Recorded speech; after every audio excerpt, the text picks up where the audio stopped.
Well, lawmakers say there will be legislation coming to allow the state to take over other airports around Tennessee. This move comes after a three-judge panel ruled against the state in a battle over the Nashville airport. State Capitol reporter Chris O'Brien digs in.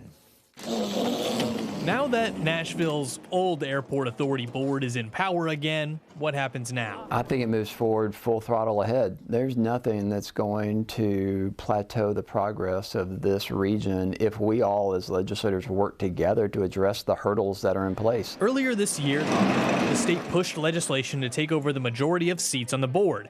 But a three-judge panel ruled the law to be unconstitutional. Well, obviously, I was disappointing in the ruling. I mean, I believed in that legislation. I still believe in that legislation. I still think it's important for all Tennessee taxpayers to make sure that their money is spent well, that it's spent transparently, and that they have a say-so. One of the key points from the panel said Metro was singled out.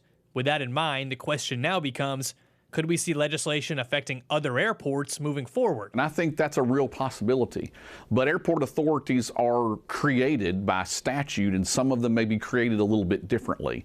And we would have to look at different pieces of legislation that might affect it as a whole. I also reached out to Sparta Republican Senator Paul Bailey, the sponsor of the bill in the Senate. He told me the legislation passed this year relative to airport authorities in Tennessee was the first legislation of its kind, but it won't be the last.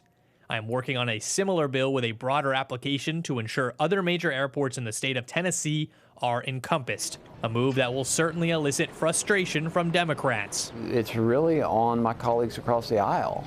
They've got to decide whether or not we're going to have adult conversations and whether or not we're really going to focus on the issues that matter.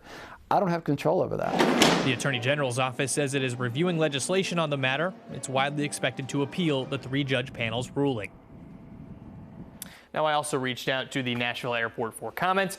The airport sent me a statement that read in part, "We are respectful of the court's decision on MNAA's Board of Commissioners. I look forward to working with each member immediately. The next board meeting is set for November 8th. Mark? It continues on. All right, Chris, thank you so much.